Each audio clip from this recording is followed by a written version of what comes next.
Hey everyone, my name is Loranger. I am a new host for Friends Helping Friends Know Jesus.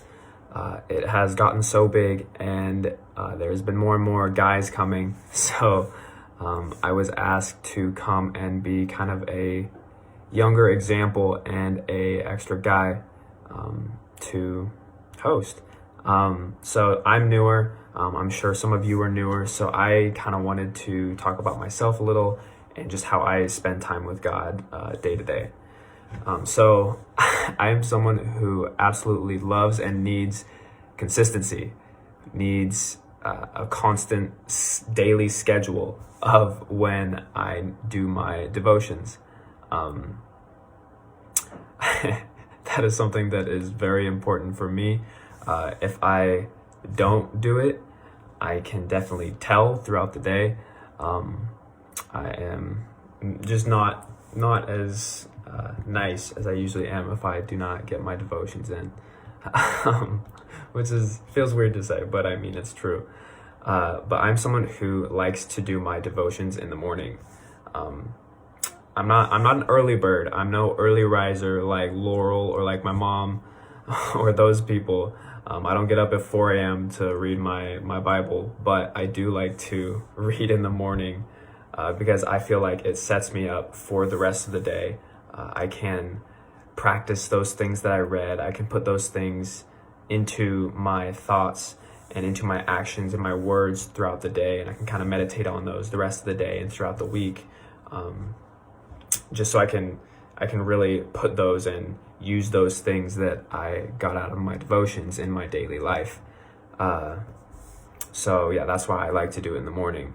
Now, recently, things are crazy with COVID and everything. I'm a college student, so classes have been cut down a little bit. They're a little weird.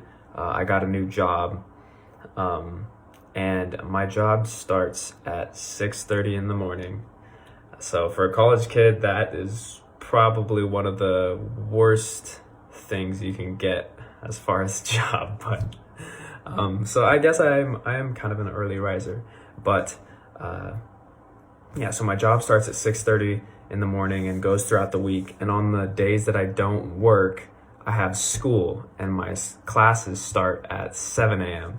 So I definitely am an early riser for a college kid.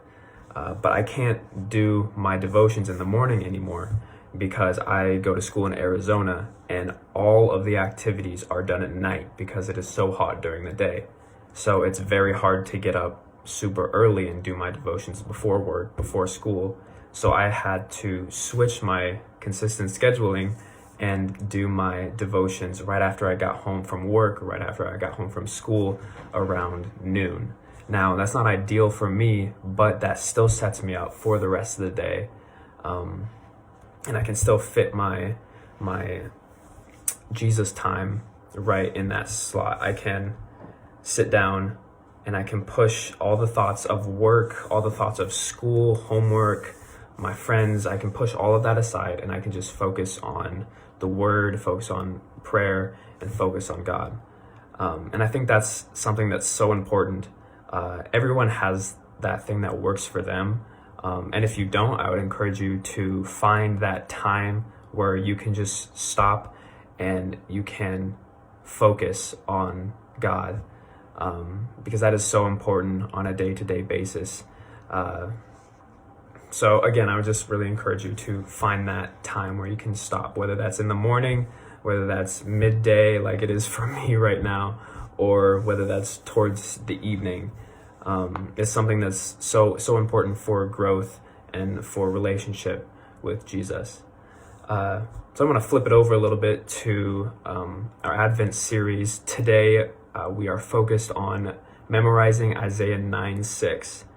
And I think I've been a Christian for most of my life. My mom's a pastor, so I've grown up in the church. But memorization, I think, is kind of overlooked in a lot of people's view of Christianity or Christians in general. I think we often overlook memorization. It is something that is so important, and a lot of people don't have memorized verses in their head. But like in Ephesians 6, it says that we have the armor of God that we have to put on, and the weapon for that is the sword of the Spirit, which is Scripture. Now, a sword is both a defensive and an offensive weapon. And I think that is so cool, because not only can Scripture help me personally, memorizing Scripture can help me personally, but it can help in conversations that I'm having with coworkers or friends that are interested or are already Christians. It can be used in so many different ways when you have scriptures memorized.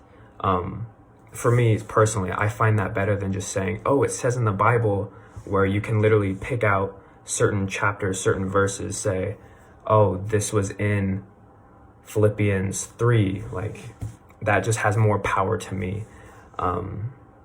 For example, one of my favorite verses is Jeremiah 17:7, which is, but blessed is the one who trusts in the Lord, whose confidence is in him. Now that has helped me so much, because I've struggled with confidence and I've struggled with trust in my relationship with the Lord, trusting him to do what he needs to do, and having that confidence to speak those things to other people. That verse has really helped me in my confidence in the Lord. And so I memorized that, and I speak that over and over to myself to help me to help the Lord, basically. But I would just encourage you guys to memorize scripture, to memorize Isaiah 9:6, just to memorize the scriptures that matter to you, that are important, and just get in a habit of memorizing scripture. But yeah, I want to thank you guys for having me. I hope you have a great rest of your Sunday. And again, I encourage you to memorize that scripture.